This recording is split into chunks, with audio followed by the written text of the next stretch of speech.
Mashallah, the transition was, went smoothly because before reconnection, you have their background, the value, the moral value, the respect, the manners. So they respect you and your game from the beginning. But when I start to practice, then you can see that they have to, they are observing, maybe I'm going through this novelty just for time, that you come back, that it cannot be, you cannot maintain this pace. So you can see the people are very skeptical, thinking, and they don't know about Islam. So they don't know what is offensive, so people are they don't know what to say to you, how to approach you. Then you make them feel comfortable that everything is normal. I don't know myself, I'm learning.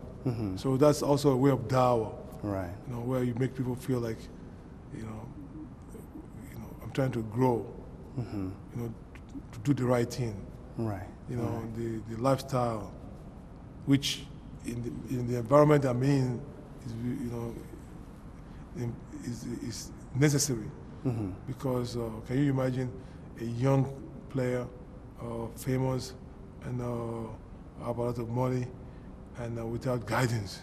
Yeah, that which is most of them. Yeah. I mean, this is the majority of them. I mean, you have that, and you have that freedom, and whatever. I mean, so it becomes even much more necessary and much more important to have this foundation to guide.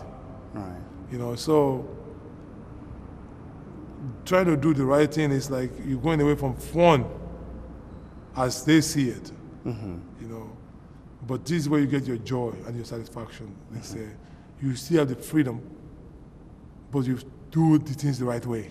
Right. So this is the difference. And your dawah to them was your example, not really having to talk so much about it, just to be Muslim. Yes, I mean, I want them to be comfortable. Yes. Where when I talk to my teammates or the players, most of the time it will not be about Islam or just about what they're interested in. So they see that you're still normal. Right.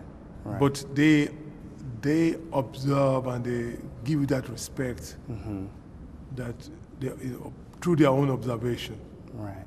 So. And let me ask you, that Ramadan, it moves through the seasons. Did it ever occur that Ramadan occurred while you were having to play?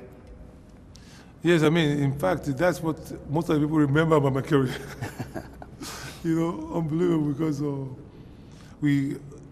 mashallah, we played many games on national TV, big games, where during time of Ramadan, in the afternoon,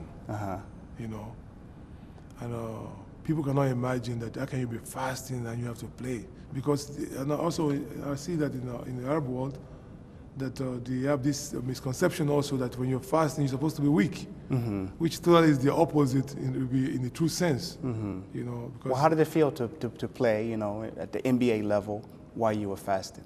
I think it was the greatest experience that sometime after Ramadan I wish to continue. But just when you know that you have that freedom to choose that you don't have to continue, it becomes difficult. Because my stats in Ramadan, we go up about 6, 7, 8 points.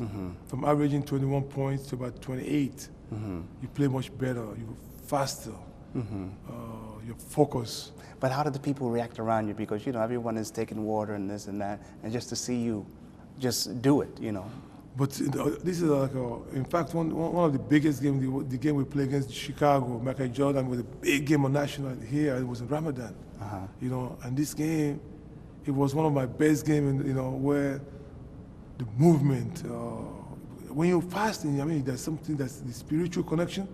First of all, the focus. Then also, when your stomach is empty, you have a lot of oxygen.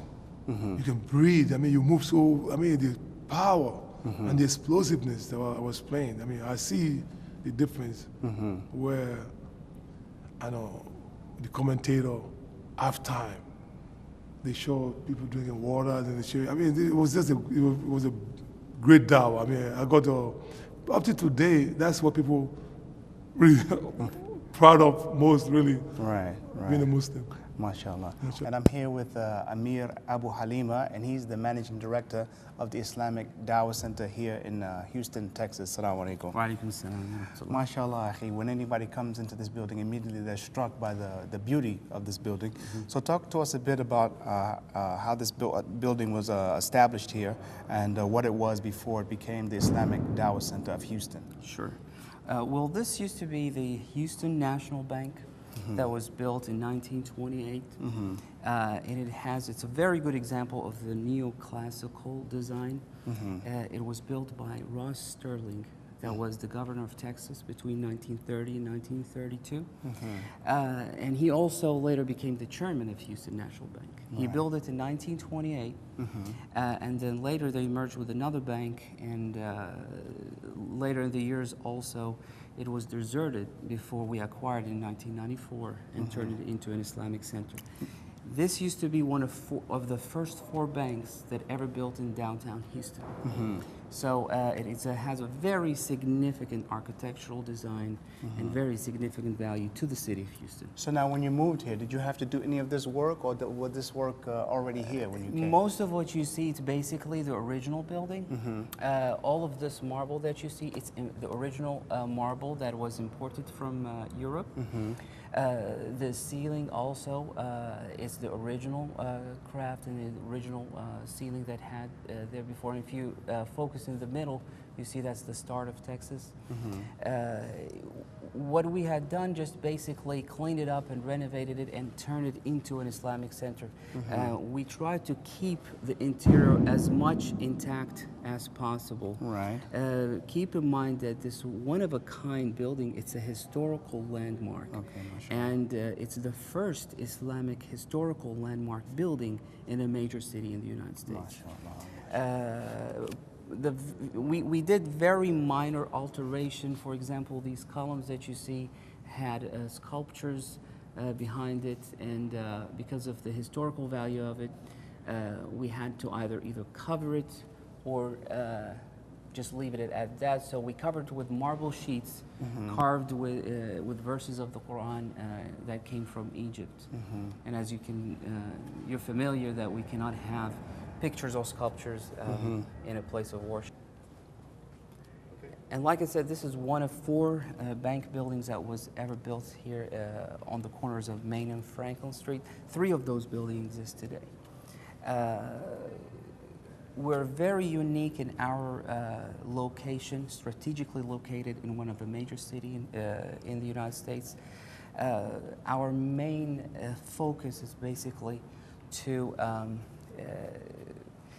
carry functions that are geared towards community outreach programs, interfaith dialogue, to foster the positive and constructive coexistence between Muslims and the people of other faiths. And to that end, what kind of activities do you sponsor here? I mean, people come in? People come in from all over. We get a lot of requests for people to touring the facility, and they're asking questions, inquiring questions about Islam. So we give them educational material, educational seminars, tours, and things like that. And as you can see, when they come in and they get a tour in this building, they get really, really impressed of this magnificent structure. Again, this very unique 3-story neoclassical design that's, there's no other building in Houston that is in this similar design, in this similar architectural design. Okay. And do the city officials, they come in to visit the masjid? Do you sponsor events? Sure. Every year we have a Houston Leadership Iftar where we invite a lot of VIPs. We get the mayor of Houston, Bill White, who came here numerous times. We get senators, Sheila Jackson, Nick Lamson, also speaker of other parties like Ralph Nader, who came in here and addressed the Muslim community. So this place, as you can see, it's